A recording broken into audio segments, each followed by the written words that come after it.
नवरात्रि का पहला दिन है जिसमें शैलपुत्री माता की पूजा की जाती है। माँ दुर्गा अपने पहले स्वरूप में शैलपुत्री के नाम से जानी जाती हैं। पर्वतराज हिमालय के वहाँ पुत्री के रूप में उत्पन्न होने के कारण इनका यह शैलपुत्री नाम पड़ा था। वृषभ स्थिता इन माता जी के दाहिने हाथ में त्रिशूल और बाएं हाथ में कमल पुष्प सुशोभित है। यही नव दुर्गाओं में प्रथम दुर्गा है। अपने पूर्व जन्म में ये प्रजापति दक्ष की कन्या के रूप में उत्पन्न हुई थी। तब इनका नाम सती था। इनका विवाह भगवान शंकर जी से हुआ था।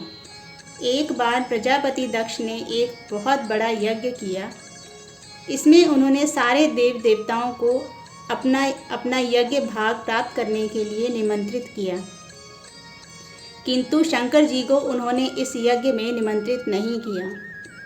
सती ने जब सुना कि हमारे पिता एक अत्यंत विशाल यज्ञ का अनुष्ठान कर रहे हैं, तब वहां जाने के लिए उनका मन विकल हो उठा।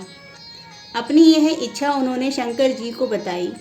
सारी बातों पर विचार करने के बाद उन्होंने कहा, प्रजापति दक्ष किसी कारणवश हमसे रुष्ट हैं। अपने यज्ञ में उन्होंने सारे देवताओं को निमंत्रित किया है। उनके यज्ञ भाग भी उन्हें समर्पित किए हैं, किंतु हमें जानबूझकर नहीं बुलाया है, कोई सूचना तक नहीं भेजी है। ऐसी स्थिति में तुम्हारा वहां जाना किसी प्रकार भी श्रेयस्कर नहीं होगा। शंकर जी के इस उपदेश से सती का प्रबोध नहीं हुआ। पिता का यज्ञ देखने वहां जाकर माता और बहनों से मिलने की उनकी व्याग्रता किसी प्रकार भी कम न हो सकी। उनका प्रबल आग्रह देखकर भगवान शंकर जी ने उन्हें वहां जाने की अनुमति दे दी। सती ने पिता के घर पहुंचकर देखा कि उन्हें कोई भी उनसे आदर और प्रेम के साथ बातचीत नहीं कर रहा। सारे लोग मुंह फेरे हुए हैं। केवल उनकी माता ने स्नेह से उन्हें गले लगाया। बहनों की बातों में व्यंग और उपहास के भाव भरे हुए थे। परिजनों के इस व्यवहार से उनके मान को बहुत क्लेश पहुंचा।